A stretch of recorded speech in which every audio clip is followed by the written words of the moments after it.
আমার মেয়ের মানে বছর যখন 6-7 মাস, তখন ও কি করে বাহির থেকে মেয়ে নিয়ে আসে। 4-5টা ছেলে মিলে বাহির থেকে 2-3টা মেয়ে নিয়ে এসে আমাকে বারিন্দাতে বসায় দেয়, আমার মেয়েকে কোলে দিয়ে রুমের ভিতর নিয়ে ও মানে আনন্দ ফুর্তি করে, মদ এগুলো খায় মনে করে নাচানাচি করে, এই করে সেই করে এগুলো নিয়ে।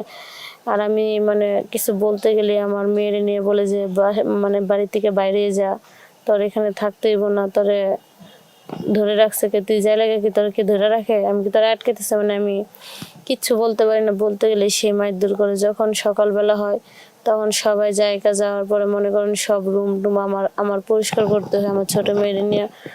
আসসালামু আলাইকুম, আমি ময়মনসিংহ থেকে বলতেছি, মাধবী। তা আমি আপনাদের সামনে কিছু আমার জীবনের গল্প নিয়ে আসছি। সেটা আমার মানে সাথে ঘটে যাওয়া ঘটনাগুলো আপনাদের সাথে আমি বলি। আমরা হচ্ছি আমাদের ফ্যামিলিতে 5 বোন। আমি হচ্ছি সবার ছোট। আমাদের সবার মানে ভালো, মোটামুটি ভালো জায়গায় বিয়ে হয়। আমারও মানে ভালো মোটামুটি ফ্যামিলিতে বিয়ে হয়েছিল। তো মানে আমার ফ্যামিলি মানে শ্বশুরবাড়ির ফ্যামিলিতে সবাই ভালো ছিল। আমার স্বামী তো আমরা বিয়ের আগে জানতাম না ও যে নেশাপানি করে, আপনার নেশাপানি করতো, আপনার জুয়া খেলতো, তারপরে মেয়েদের পিছনে অনেক টাকা পয়সা নষ্ট করে, মেয়েদেরকে নিয়ে মানে ফুর্তি করে, এরকম আর কি। তো আমি বিয়ের পর আস্তে আস্তে সব জানতে পারলে করার কিচ্ছু নাই, যেহেতু আমার একটা ভাই নাই।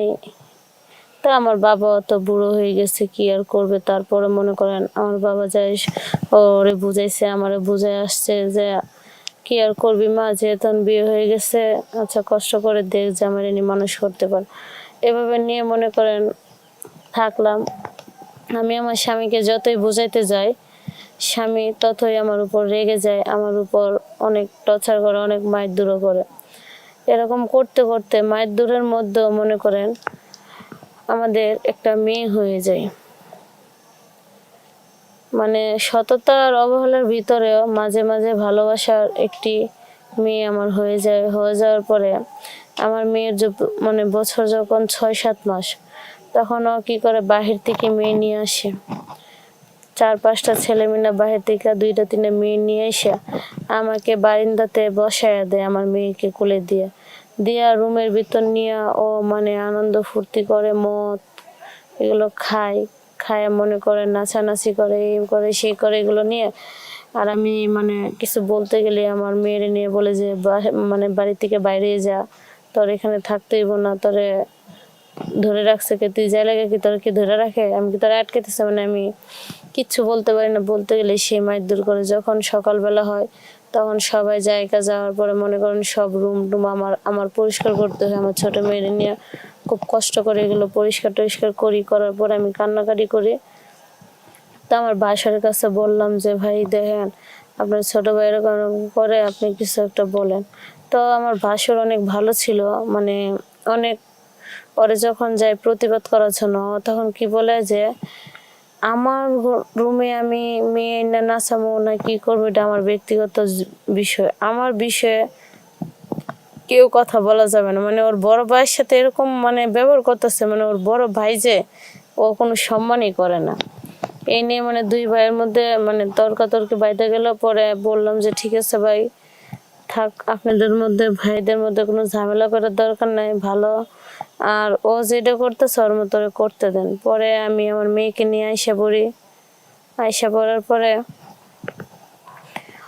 আমার শাশুড়ি শ্বশুর এসে আবার আমাকে নেওয়ার পরে আমার স্বামী মানে প্রথম বলছে, মানে আমি যখন আয়সা পড়ি তখন বলছে যে ঠিক আছে এগুলো সব বাদ দিয়ে দেবো, ওরে বলো আসার জন্য। পরে যাওয়ার পরে মানে কিছুদিন ভালো গেল, মানে 1-2 মাস ভালো সুন্দর সংসার করতেছে, আপনার কাজকর্ম করতেছে, এদিক দিয়ে সংসারও দেখাশোনা করতেছে, আমার প্রতিও মনে করেন ভালোবাসার সম্মান সব দিক দিয়ে বাড়ছে। তো ভাবলাম যে ঠিক আছে আমার জামাই মনে হয় ভালো গেছে, আল্লাহর কাছে অনেক হাজার হাজার শুকরিয়া।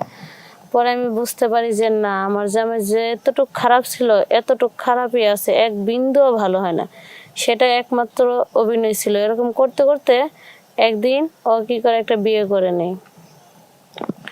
বিয়ে করার পরে আমি আমার মেয়েকে নিয়ে এখান থেকে চলে আসার পরে যে মেয়েকে বিয়ে করছে এই মেয়ে ওর বাড়ির যে সম্পত্তিটা ওর নামে ছিল সেটা দলিলে মানে এই মেয়ের নামে লেখা নিছে।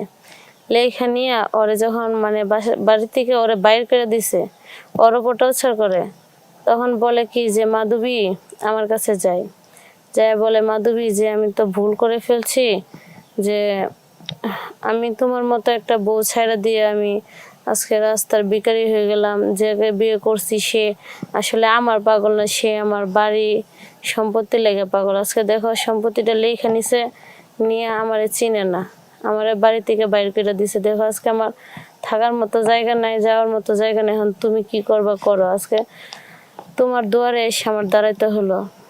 পরে এইসব কথা যখন স্বামী বলে, কারণ স্বামী আমাকে হয়তো মন থেকে ভালোবাসতে পারে না, কিন্তু আমি তো মন থেকে ভালোবাসছি, যার জন্য আমার স্বামী এটা বলার পরে আমি আর থাকতে পারি নাই। আমি আমার স্বামীকে আমার বাপের বাড়িতে নিয়ে আসি, আইনা আমরা থাকি। এভাবে আমার মেয়েকে নিয়ে দিনকাল যাচ্ছে।